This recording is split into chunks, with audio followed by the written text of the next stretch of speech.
ለመጀመሪያ ጊዜ በሮቦት ቡና የቀረበበት ነው እየተከታተላችሁ ነው ያላችሁት። እኛ እዚህ ጋር ነው ያለነው። ኢትዮጵያ ቡና ስንት እንደሆነ ታውቃላችሁ? እዚህ ሳይንስ ሙዚየም ነው ያለሁት። ወደ ውስጥ እየገባው ነው ያስኩት። እንግዲህ ውሃ ይዣለሁ። ውስጥ ያለውን ነገር ደግሞ በተወሰነ መንገድ አሳያችኋለሁ። ያው እንደምታውቁት ነው ከውጪ ስታዩት በጣም ግሪን ነው ሜዳው፣ መሬቱ ለራሱ በቃ በጣም የሚያምር ገድ አሳያችኋለሁ። አንዳንድ ነገሮች አይፈቀዱም፣ ግን ይህን ለራሱ በስንት መከራ ነው ያስፈቀድኩት።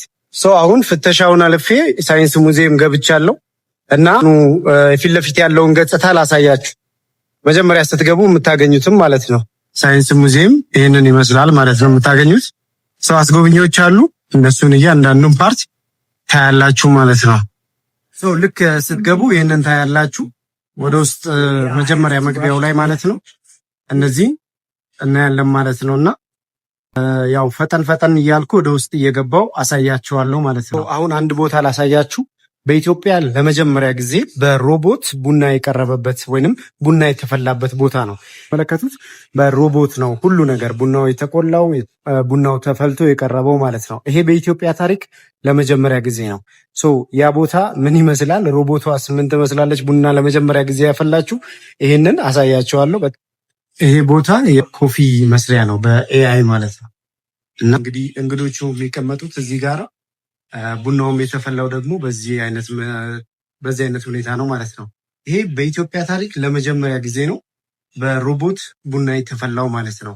እና በጣም አሪፍ ነው። ምናልባት ቀጣይ አመታት እንግዲህ በልክ እንደ ሌሎች እንዳደጉ እንደ ጃፓን እንደ ቻይና ሀገራት ኢትዮጵያ ውስጥ በሮቦት አንዳንድ ነገሮችን ልንጠቀም እንችላለን ማለት ነው። ይሄ በጣም በኢትዮጵያ ታሪክ መታየት ያለበት ነገር ነው እና በአርቲፊሻል ኢንቴሊጀንስ የቀረበ የሮቦት የመጀመሪያው ቡና ነው። እዚህ ጋር የሩጫ ትራክ ነው በኤአይ የሚሰራ። የአየር ንብረት ለውጥን በተመለከተ ደግሞ ከኤአይ። በነገራችን ላይ እናንተ የት ሀገር ላይ ሆናችሁ እየተከታተላችሁ ነው ያላችሁት? ይህንን የጠየኩት ያለ ምክንያት አይደለም። እስኪ ዓለም ምን ትመስላለች የሚለውን ነገር አብረን እናያለን። ዓለም እችን ትመስላለች አሁን ባለችበት ሁኔታ። ከየት ሆናችሁ ነው እየተከታተላችሁ ነው ያላችሁት? እኛ እዚህ ጋር ነው ያለነው። ኢትዮጵያ እዚህ ጋር ነው ያለችው። እኔ ከኢትዮጵያ ሆኜ ነው እያስተላለፍኩ ያለሁት አሁን።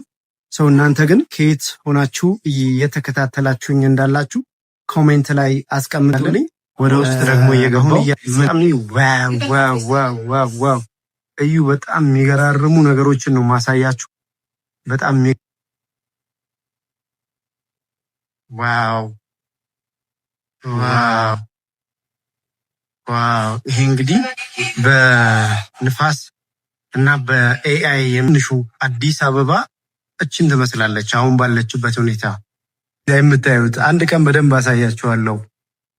እስቲ ፋርም በኢትዮጵያ ምን እንደሚመስል እናያለን። በተወሰነ ነውና ውሃና ኤነርጂ ደግሞ እንሄዳለን። ውሃ ውስጥ የምትሄዱበት ነው የሚመስለኝ። ጀስት ይሄ አሁን ኤአይ ነው፣ ነገር ግን የውሃ ስሜት ውስጥ ያላችሁ ነው የሚመስላችሁ። እና ይህንን ውስጡ ከላይ ከታችሁ በቃ እንዳለ የውሃ ፓርት ነው የሚፈጥረው። እና በነገራችን ላይ ውሃ የሰውን አእምሮ በጣም ነው የሚቀይረው። እና በጣም አስገራሚ የሆነ የውሃ ቴክኖሎጂዎችን እናይበታል። ሌላው ሀገር ላይ ሌላው ዓለም ላይ ያለውን ነገር በሙሉ እዚህ በደንብ አድርገን ማየት እንችላለን። እና አስገራሚ የኢትዮጵያን ገጽታዎችን ማየት እንችላለን። ያው የቀይ ባህሩ ጉዳይ ካለቀ እንደዚህ አይነት መርከብ ኢትዮጵያ ይገባታል ብዬ ወይም ያስፈልጋታል ብዬ።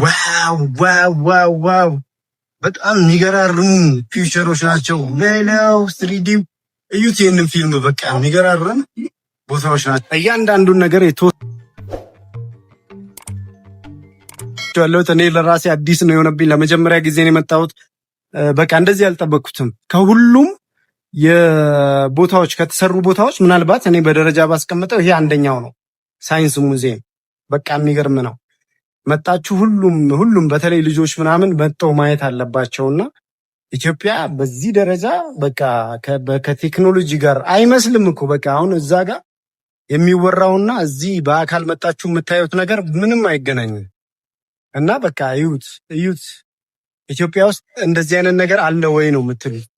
ይሄ ቦታ የወደፊቷ የኢትዮጵያ የጠፈር ማዕከል ነውና እዩት። ሳተላይት እንግዲህ ሲመጥቅ ማለት ነው። እና በቃ ስፔስ ሳይንስ ይህንን ይመስላል የወደፊቱ የኢትዮጵያ ፊውቸር ማለት ነው። እና እዩት፣ ይሄ ቦታ የወደፊቱ የኢትዮጵያ የስፔስ ሳይንስ ቦታ ነው። እና ምናልባት ኢትዮጵያ እንግዲህ ሳተላይት ምናምን ስታመጥቅ ወደፊት ከእንደዚህ አይነት ፊውቸር ቦታዎች ነው ማለት ነው። እና በጣም አስገራሚ ነው። ቀሪውን ደግሞ እናያለን። ገና ይቀጥላል። ሰብስክራይብ አድርጉ፣ ላይክ አድርጉ።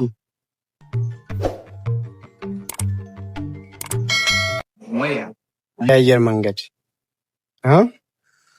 ይህንን ይመስላል። እዚህ የስሪዲ ኤርክራፍት ናቸው። የኢትዮጵያ አየር መንገድ የፕሌን ቦታ ማለት ሲያርፉና ሲነሱ የሚያሳይ ቦታ ነው እና ይሄ እንግዲህ የተለያዩ ይሄንን የሚያክል ኢንጂን አንድ ፕሌን ላይ ያለ ቢባል ማን ያምናል?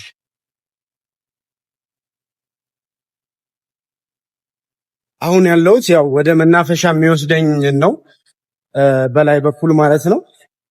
ጀስት እንደዚህ እዩት ስላል ወደ ላይ እየወጣው ነው። ከላይ አናቱ ላይ እንግዲህ መዝናኛ መናፈሻ ቦታዎች አሉ። አሁን ያለሁት ውጪ ያለውን ድባብ ላሳያችሁ ነው። ትንሽ ንፋስ አለው፣ ግን በምችለው አቅም እየጮህኩም ቢሆን ላወራ እችላለሁ። አዲስ አበባ ምን እንደምትመስል በትንሹ ላሳያችሁ ሞክራለሁ ከዚህ ማለት ነው። እዩት እንግዲህ አዲስ አበባ እች ጋር እንግዲህ አንድ ህንፃ ላይ ማለት ነው እንደዚህ በሚያምር ሁኔታ ተሰርቶ የራሱን ሶላር ኢነርጂም ይጠቀማል። እዚህ ጋር ያለው ድባብ በቃ በጣም የሚገርም ነውና ልክ ሜዳ ላይ እንደምትሄዱ ነው የሚመስላችሁ። በቃ ሜዳ ላይ እየሄዳችሁ ወክ እያደረጋችሁ ነው የሚመስለውና የሚገርም በቃ ሸራተን ሆቴል ይኸው ከዚህ ጋር ይታያል። አሁን አንድ ህንፃ አናቱ ላይ ወጥቼ ማለት ነው እዚህ ሳይንስ ሙዚየም ከላይ ነው ያለሁት። ከሚገርም ሜዳ ላይ እየሄድኩ ነው ያለሁት የሚመስለው፣ ግን ከላይ ፎቅ ላይ እየሄድኩ ነው ያለሁት። ሳይንስ ሙዚየም ከላይ ማለት ነው። መሬቱ ጀስት ይሄ ጣውላ ይመስለኛል፣ ጣውላ ነው የተሰራው እና በጣም በቃ ውስጡን ላሳያችሁ፣ የሚገርም ቦታ ላሳያችሁ ደግሞ የሳይንስ ሙዚየም የውስጠኛውን ክፍል ማለት ነው። ብዙ ሰዎች እኔ ከላይ የተደፈነ ነበር የሚመስለኝ፣ ግን አይደለም። አያችሁት? ከላይ ክፍት ነው፣ እንደዚህ ክፍት ነው። ይሄንን ይመስላል። በጣም የሚገርም ንፋስ ስላለ ያው ድምፄ በደንብ አይሰማችሁ ይሆናል እንጂ የተወሰነ ማብራራት እየሞከርኩ ነው ያለሁትና አሁን ያው ዙሪያውን እንደዚህ እየዞርኩት ነው ያለሁትና በጣም ትልቅ ነው። ግን ልንገራችሁ አንድ ነገር፣ ሳይንስ ሙዚየም በጣም ሂውጅ ነው። ይኸውላችሁ በዛ በኩል የገባሁት ይኸው ከኋላ ከጀርባ በዛ በኩል የገባሁት አሁንም እየዞርኩት ነው ያለሁት ሳይንስ ሙዚየም አናት ላይ ቆሜ ማለት ነው። ፈጠን ፈጠን ብዬ ልሂድ፣ ፈጠን ብዬ ሸራተን ይኸው ከዚህ ጋር ይታያል አይደል? ይኸውላችሁ ከዚህ ጋር ሸራተን በይ ጀርባዬ ማለት ነው። ባንዲራ ምናምን የበዛበት ሸራተን ነው። ጠጋ ብዬ ላሳያችሁ። አንድ ቀን ሸራተንንም እንጎበኘዋለን አላህ ካለ ማለት ነው። ሰብስክራይብ አድርጉ፣ ግን እስከዛ ድረስ እናንተም ሰብስክራይብ አድርጉ። ያው እኔ እንግዲህ ይቆጨኛል ብዬ አስቤ ነበረ፣ ግን ምንም እስካሁን አልቆጨኝም። 400 ብር ከፍዬ ነው የገባሁት።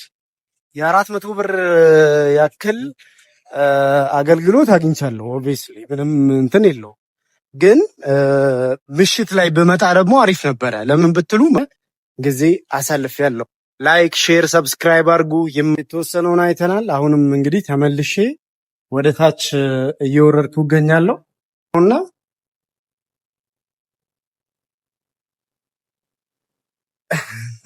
አልታይም ማለት። ለማንኛውም እሺ፣ በጣም አሪፍ ልጆችን አግኝቻለሁ እና እነሱም ሳይንስ ሙዚየሙን እየጎበኙ ይገኛሉ። እስኪ በእናታችሁ በጣም ነው የሚያምረው፣ ያበደ ነው በቃ። እኔ በመምጣቴ በቃ በጣም ደስ ብሎኛል እና ሁላችሁም እየመጣችሁ ሳይንስ ሙዚየምን መጎብኘት ትችላላችሁ። በቀጣይ ደግሞ እንዳሳያችሁ የምትፈልጉት ቦታዎች ካሉ እነሱን አሳያችኋል። ትንሽ የካሜራ መንቀጥቀጥ አለ፣ ይቅርታ። እቺን ቁልቁለት አሁን ተመልሼ ከአናት እዛ አናቱ ላይ ነበርኩና አሁን ደግሞ ወደ ታች እየወረድኩ ነው። ሳይንስ ሙዚየም በቃ በመምጣቴና በዚህ ፈታ በማለቴ ደስ ብሎኛል። እናንተም እየመጣችሁ ልጆቻችሁ ይዛችሁ የመጣችሁ አሪፍ አሪፍ ነገሮችን እንዲያዩ ማድረግ ትችላላችሁ። ለልጆች በነገራችን ላይ 150 ብር ነው፣ ለአዋቂ ነው 400 ብር። ጎበኙ ብታዩ ብዬ ሪኮመንድ አደርጋቸዋል። ቡና አለ። እኔ በጣም ቡና ወዳለው ሰው ቡና እስኪ ስንት እንደሆነ አይቼ ውድ ካልሆነ እንጠጣለን፣ ውድ ከሆነ ግን ላሽ ብዬ ነው የምወጣው። ጠይቃታለሁ መጀመሪያ ቡና ስንት ነው ምላት። እንዴ ደግሞ ውድ ነው ብዙ ብር ብትጠየቅስ? ግን ቡና ለማንኛውም ስንት እንደሆነ ጠይቄ ለመጠጣት ሞክራለሁ ማለት ነው። ሰው ቡና እንትን ብያለሁ። ቡና ስንት እንደሆነ ታውቃላችሁ? እዚህ ሳይንስ ሙዚየም 60 ብር ነው። 60 ብር ቡና በጣም የሚገርም ነው። የሆነ ቦታ ገብቼ 110 ብር ነው የከፈልኩት ከወራት በፊት አንድ ቦታ ላይ ለመጎብኘት ገብቼ 110 ብር ነው 140 ብር ከፍያለሁ። 110 ወይ 140 ከሁለት አንድ እና እዚህ ግን ስንት ነው? 60 ብር ነው። አይመስልም አይደል? ሳይንስ ሙዚየም ውስጥ። እስኪ ለማንኛውም ቡናውን ደግሞ እናያለን ማለት ነው።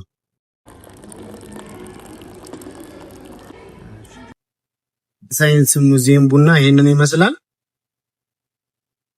አሪፍ ነው። ልጅቷ እዛ ጋር ያለችዋ ልጅ ናት የቀዳችው። አሪፍ ቡና ነው። ሌላኛው ይሄ ካፌው ነው። አንዳንድ ስናክ ነገሮችን፣ ኮፊ ነገሮችን። ፋይናሊ ይሄንን ይመስላል የሳይንስ ሙዚየም ቆይታዬ ማለት ነው። የተለያዩ ፊቸር ጣይ ደግሞ የተለያዩ ቦታዎችን አሳያችኋለሁ። ሰብስክራይብ አድርጉ፣ ላይክ አድርጉ፣ ሼር አድርጉ። አብራችሁኝ ስለነበራችሁ አመሰግናለሁ። በዚሁ አጋጣሚ ሳይንስ ሙዚየም ውስጥ እንድቀርጽ ቪዲዮ እንድሰራ ለፈቀዳችሁልኝ ሰዎች በሙሉ በጣም ነው ማመሰግነው። ሳይንስ ሙዚየምን ለተመልካቾቼ እንዳሳይ ስላረጋችሁኝ ስለተፈቀደልኝ በጣም አመሰግናለሁ። አብራችሁኝ ስለነበራችሁ አመሰግናለሁ። ሰብስክራይብ አድርጉ፣ ላይክ አድርጉ፣ ሼር አድርጉ። የተለያዩ ቦታዎችን አሳያችኋለሁ። እንጦጦ ፓርክ እንሄዳለን፣ አላላ ኬላ፣ ሌሎች ፓርኮችም እንሄዳለን። በጣም ነው ደስ የሚለው። በተለይ እንደዚህ ወክ ስታደርጉ ምናምን ቅዳሜና እሑድ መምጣት ትችላላችሁ። ለልጅም አለው ሲኒማም ማየት ትችላላችሁ። የ20 ደቂቃ ወይንም ደግሞ የ20 ደቂቃ 3D ቪዲዮ አለ፣ እሱም ማየት ትችላላችሁ። ወጥቻለሁ ማለት ነው። መልካም ጊዜ። አመሰግናለሁ። ፒስ። በቀጣይ ቪዲዮ እንገናኛለን። መልካም ጊዜ።